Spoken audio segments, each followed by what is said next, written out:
तो hello everyone. तो इस वीडियो में हम देखने वाले हैं कि फ्रैक्चर नेक ऑफ फीमर में क्या देखने को मिलता है, क्या क्या कैसे होता है। चलिए स्टार्ट करते हैं। नेक ऑफ फीमर, ठीक है, इसको क्या बोलते हैं? इसका दूसरा नाम होता है अनसॉल्व फ्रैक्चर बोलते हैं इसको, फीमर का unsolved fracture of femur. Most commonly जो होता है, ये जो एडल्टली फीमेल्स होती हैं उनमें देखने को मिलता है, स्पेशली जो पोस्ट मेनोपॉजल होती हैं, क्योंकि उसमें क्या होता है, ऑस्टियोपोरोसिस के चांसेस ज़्यादा होते हैं। इसकी वजह से इसमें फ्रैक्चर ज़्यादा देखने को मिलता है। और ये कैसी कंडीशन है? पैथोलॉजिकल कंडीशन होती है।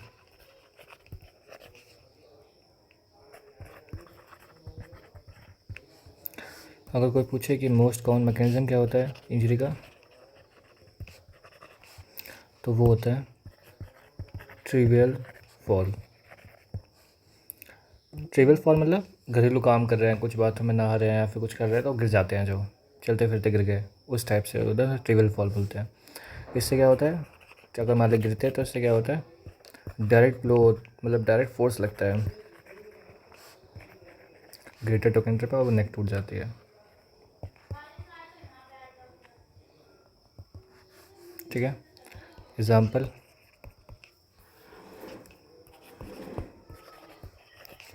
ट्रिवियल फॉल जैसे कि बाथरूम में गिर गए,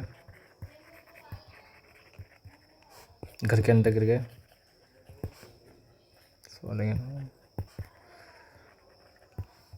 ठीक है। और ये हो गया पहला मैकेनिज्म, मतलब मोस्ट कॉमन मैकेनिज्म ये होता है कि आप गिरे, मतलब घरेलू कोई काम कर रहे थे तब गिर गए और उससे क्या होगा, ग्रेटर टंगेटर के ऊपर डायरेक्ट फोर्स गया और वो टूट गया। दूसरा होता है एक्सटर्नल रोटेशन हो जाता है, लेटरल रोटेशन जिसको बोलते हैं, पैर का ज़्यादा लेटरल रोटेशन हो जाता है, उस वजह से देखने मिलता है। तीसरा होता है साइक्लिकल लोडिंग, ज़्यादा वजन बढ़ गया तब टूट सकता है। ठीक है, तो ये 3 मैकेनिज्म हो गए। अब क्या क्या कैसे पहचानेंगे कि टूटा या नहीं टूटा? पहले तो पेन टेंडरनेस ये सब प्रेजेंट होगी, साथ ही साथ शॉर्टनिंग हो जाएगी, एपरेंट शॉर्टनिंग ऑफ लिम्ब, और साथ से कैसा होगा, जो पैर है वो एक्सटेंड रोटेट हो जाएगा।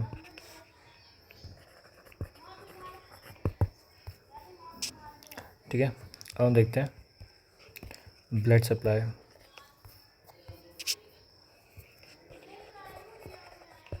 Of fracture neck of femur.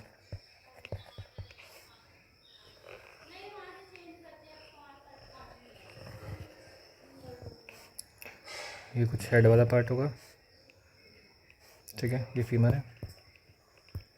तो यहाँ से कुछ ऐसे आर्टरीज वगैरह जाती हैं, ठीक है।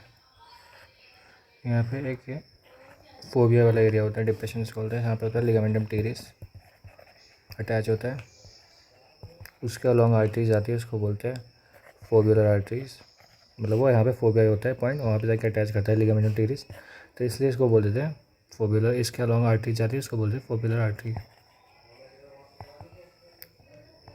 ठीक है। फिर ये फीमोरल, फीमर के अराउंड एक आर्टरी होती है, इसको फीमोरल बोल दिया इसलिए।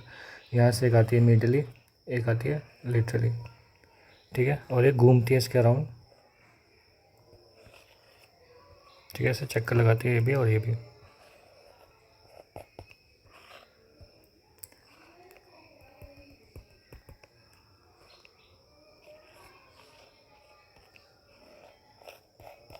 ठीक है, तो ये घूम के आती है, इसको बोलते हैं मिडल सर्कमफ्लेक्स आर्टरी, इसको बोल दिया लेटरल सर्कमफ्लेक्स आर्टरी, ठीक है। तो फीमोरल, कोई पूछे फीमोरल हेड को कौन कौन सप्लाई करता है? सबसे पहला हो गया रेटिनाकुलर वेसल्स, ये वाली जो है ये, इसको बोल दिया रेटिनोकुलर वेसल्स इसको बोल रहे हैं। दूसरा intraosseous cervical blood vessels. Second most important, यहाँ पे कुछ ब्रांचेस होती है जो ऊपर जाती है, असेंडिंग ब्रांच बोलती है, कुछ नीचे आती है, डिसेंडिंग ब्रांच बोलते हैं। ऐसा था, ऊपर जा रही है असेंडिंग, नीचे आ रही तो डिसेंडिंग ब्रांचेस बोल दिया।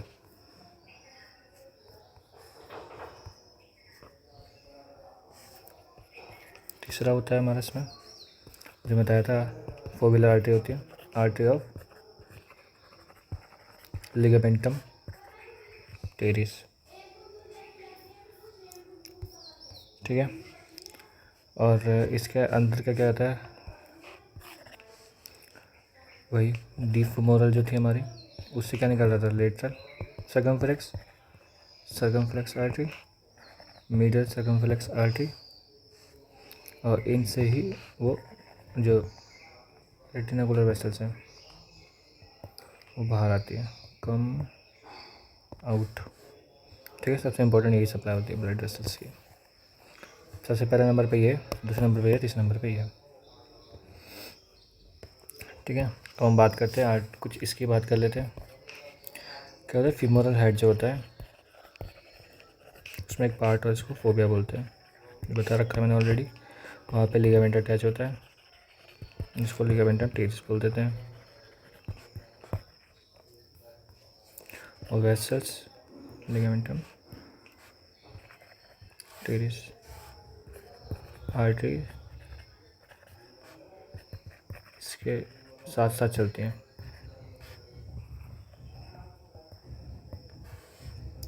ठीक है, जब फ्रैक्चर ऑफ नेक होता है तो ये जो ब्लड सप्लाई है स्टॉप हो जाती है, क्योंकि ये वाली जो वेसल्स होती हैं ये डैमेज हो चुकी होती है। तो इसकी वजह से एवेस्कुलर नेक्रोसिस के चांसेस बहुत ही हाई होते हैं। ठीक है, 90% जो केसेस होते हैं हील ही नहीं होते हैं। ठीक है, और नॉन यूनियन में चले जाते हैं due to lack of blood supply.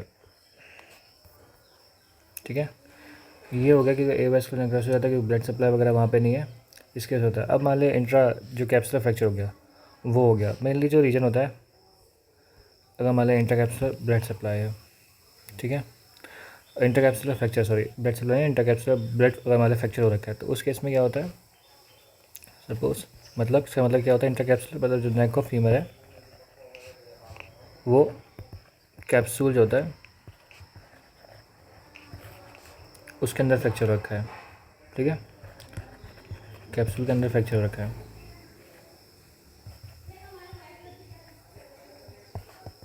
ठीक है, तो क्या होता है, उसके अंदर जो कैविटी है मतलब जो कैप्सूल है उसके अंदर क्या भरा है, साइनोवियल फ्लूइड भरा हुआ है।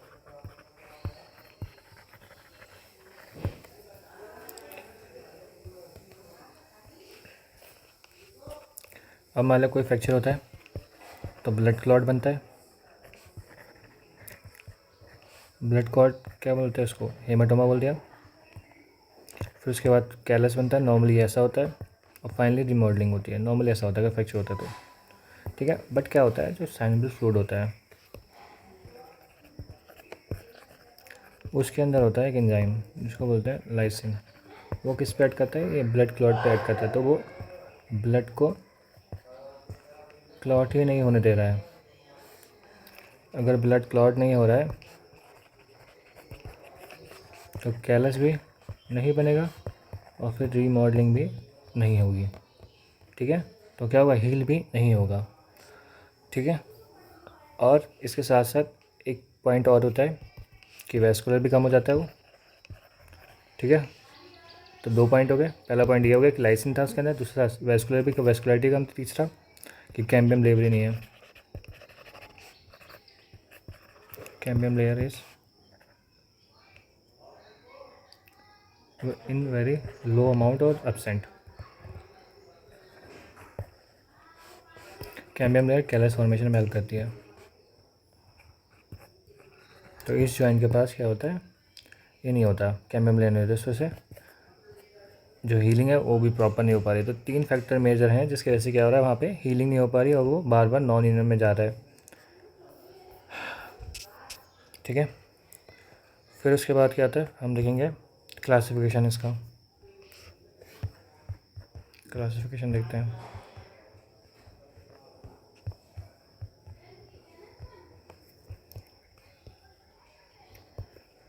Classification of fracture neck of femur.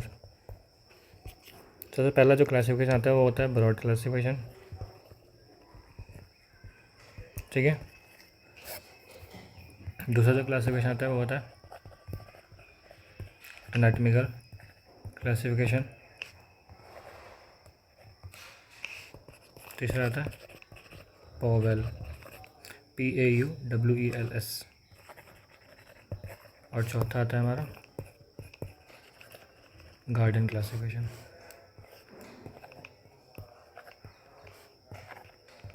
ठीक है, सबसे पहले हम देखेंगे कि ब्रॉड क्लासिफिकेशन क्या होता है।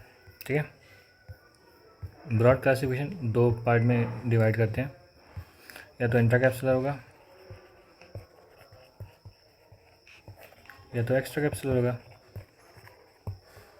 इंट्राकैप्सुलर तो पता है आपको, inside the joint, outside the joint. Most common कौन सा होता है, इनसाइड द जॉइंट 90% केसेस में, और ये 10% केसेस में। फिर आते हैं anatomical.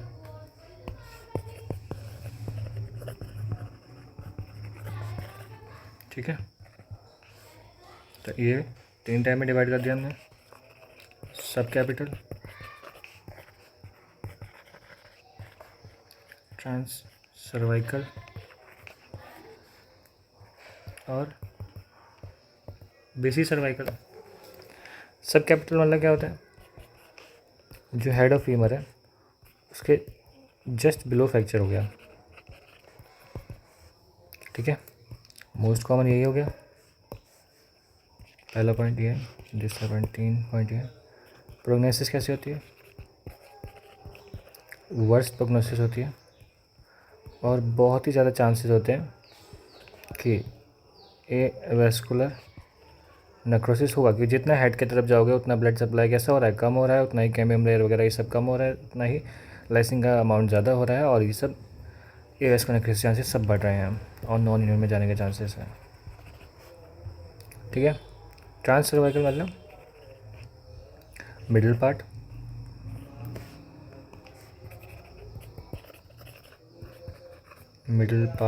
Of neck of femur. अब आ जाएगा ये बेस, ही नाम से क्लियर है कि बेस पे होगा, base of neck of femur. इसके नीचे क्या हो जाएगा, बिलो दिस एक्स्ट्रा कैप्सुलर हो जाएगा, वो 10% वाला आ जाएगा। ठीक है, नेक्स्ट आ जाओ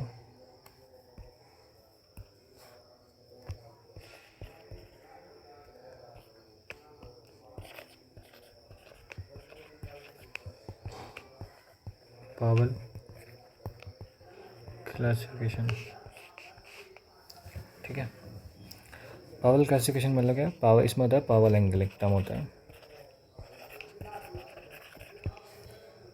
ठीक है, तो क्या हो, सपोज ये हड्डी है तो ये क्रैक आ रखा है, तो यहाँ पे एक लाइन ड्रॉ करो। ठीक है, और इसको हॉरिजॉन्टल से कंपेयर करो, तो ये जो एंगल है, ठीक है, इसको बोल दिया पावल एंगल।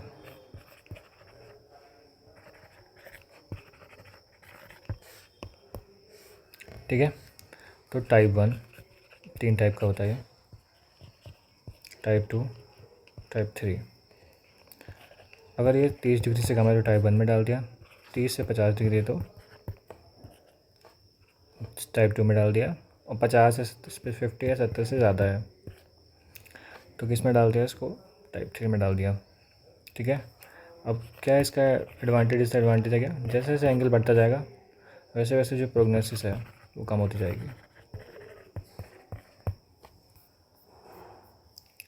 चौथा जो सबसे इम्पोर्टेंट,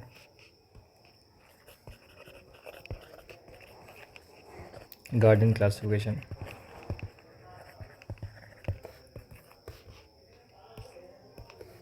ठीक है, सबसे पहले इसके पहले हो बेस्ड कैसे होता है, बेस्ड ऑन 3 चीज़ों बेस्ड होता है ये, फ्रैक्चर,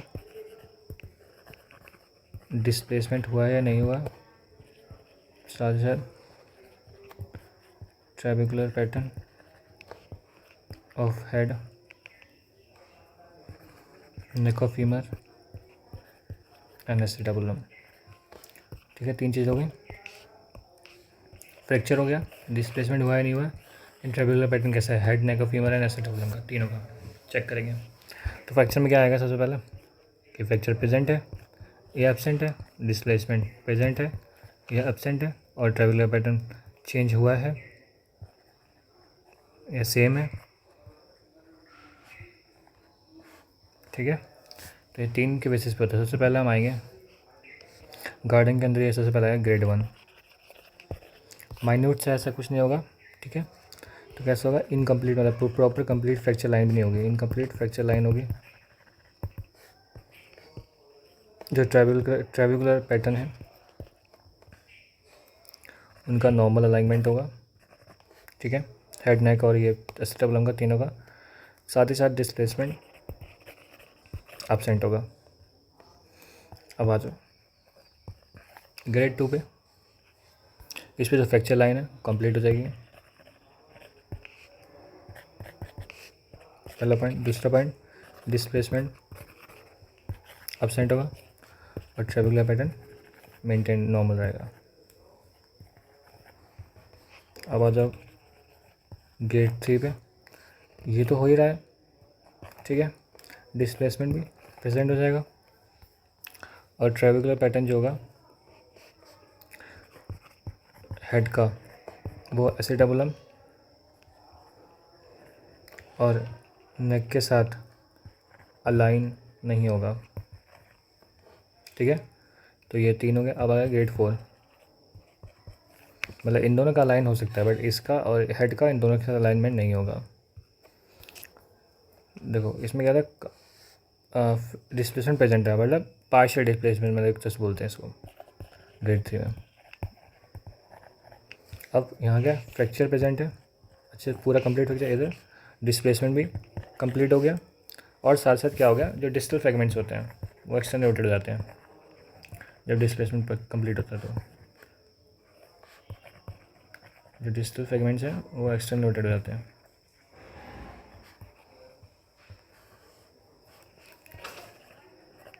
ठीक है, एक्सटर्नल रोटेट हो गए। और जो टीपी पैटर्न था हेड का वो पैरेलल हो गया एसिटाबुलम और नेक से। और इसकी जो ग्रेड 4 की प्रोग्नोसिस होती है वो वर्स प्रोग्नोसिस होती है। ठीक है, प्रोग्नोसिस कैसे हो गई, वर्स प्रोग्नोसिस हो गई इसकी। अब ये तो क्या एडल्ट में जो क्लासिफिकेशन यूज़ करते हैं एडल्ट में। अगर कोई पूछे कि बताओ कि अगर कोई पूछे कि बच्चों में कौन सा क्लासिफिकेशन यूज़ करते हैं, तो पीडियाट्रिक में बस नाम याद रख लो आप, डेलबेट क्लासिफिकेशन यूज़ करते हैं। ठीक है, डेलबेट क्लासिफिकेशन यूज़ करते हैं। अब बात करेंगे क्लिनिकल फीचर्स की।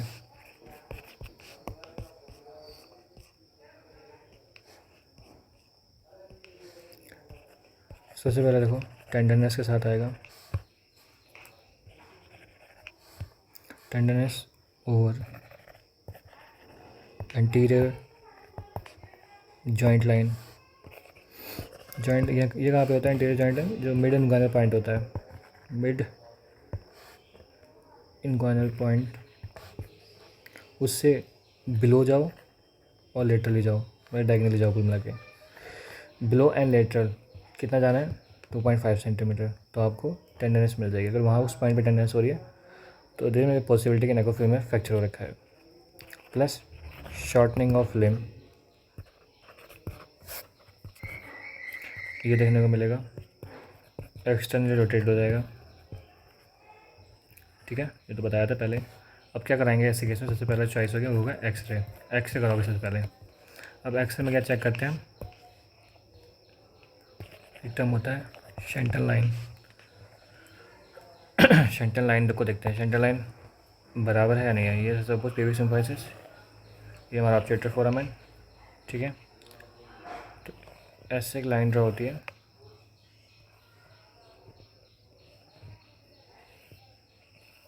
ये इसका कुछ फीमर होगा, ये हेड होगा, ठीक है। हेड वाला पार्ट है, ये ग्रेटर टोकेंट वाला पार्ट है, ये है फीमर। तो यहाँ से एक लाइन होती है ऐसे, सपोज ये फीमर है, ठीक है। थोड़ा अजीब सी हो गई बट मैं दोबारा से बनाता हूँ।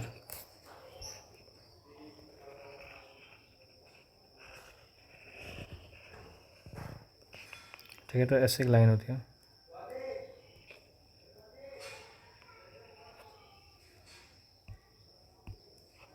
तो ये जो थी ये लाइन कंप्लीट होती है। ऐसे ऐसे कंप्लीट लाइन होती है। जब फ्रैक्चर हो जाता है तो लाइन ऐसे कुछ हो जाती है, ये लाइन ऐसे कुछ आधी टूट जाती है, ब्रेक हो जाती है, तो इसको बोलते हैं शेंटल लाइन, ठीक है। अब थोड़ा सेंट्रल लाइन के बारे में देखते हैं। देखो शेंटल लाइन,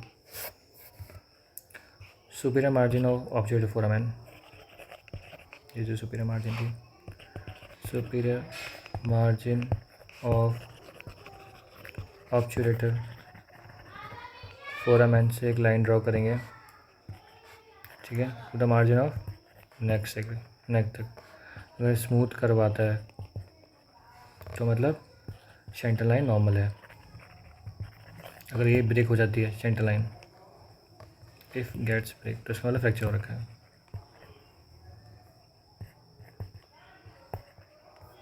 ठीक है। अब शेंटल लाइन किस किस केस में जो होता है ब्रेक हो सकती है, 3 केसेस है मेजरली। सबसे पहला fracture neck of femur,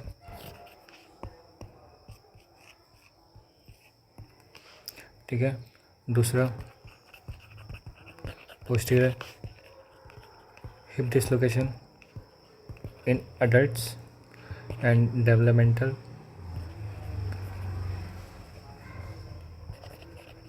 dysplasia in child, ठीक है।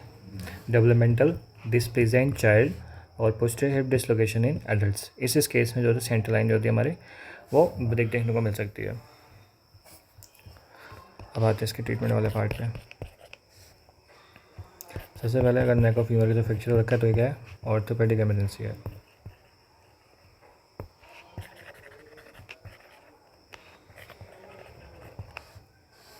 ठीक है। और 24 घंटे के अंदर हमको फिक्स करना ही करना है, और हो सकता है कि ऑपरेट करना है, मेजरली ऑपरेट ही करना पड़ता है इस केस में। ट्रीटमेंट कैसे करते हैं, ट्रीटमेंट हम करते हैं गार्डिंग क्लासिफिकेशन देख के, और जो इंडिविजुअल की एज है उसको ध्यान में रखते हुए करते हैं, ठीक है। और सबसे पहला अगर मान लिया ग्रेड 1 है, गार्डिंग टाइप का ग्रेड 1, तो इस केस में क्या करते हैं हम इमोबिलाइजेशन करते हैं, ठीक है। किससे करते हैं, इमोबिलाइजिंग हिप स्पाइकर से, ठीक है। पहला इससे कर सकते हैं। दूसरा मूरे पिन, जिसको क्या बोलते हैं, पूरा नाम क्या था इसका, ऑस्टिन मूरे पिन, इससे कर सकते हैं। तीसरा नोलेस स्क्रू, इससे करते हैं, कर सकते हैं, ठीक है। और इसमें जो कास्ट मानते हैं वो कैसे लगाते हैं, 1.5 कास्ट लगाते हैं हिप स्पाइक का, इसको बोलते हैं। कैसे, जो अफेक्टेड लिम्ब है, अफेक्टेड लिम्ब और नॉन अफेक्टेड लिम्ब। अगर अफेक्टेड लिम्ब है तो उधर क्या करेंगे हम, मतलब हिप और नी जॉइंट पूरे में बांध देंगे, इमोबिलाइज कर देंगे। और इधर जो अनअफेक्टेड लिम्ब का है इसका सिर्फ हिप जॉइंट। और ऐसा कितने दिन के लिए करना है हमको, 60 डेज़ के लिए ऐसे रखना है। तो ये हो गया गार्डन टाइप 1 में। अब आएगा गार्डन टाइप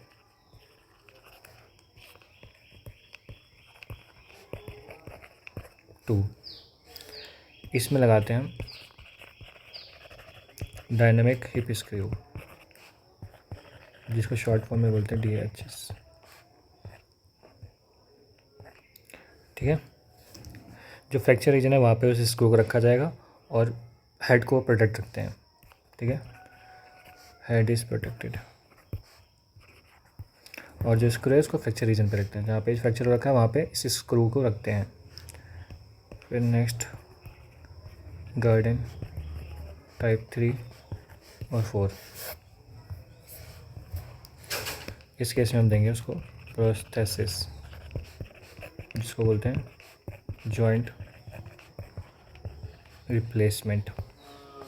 इसको और क्या बोलते हैं, आर्थ्रोप्लास्टी। आर्थ्रोप्लास्टी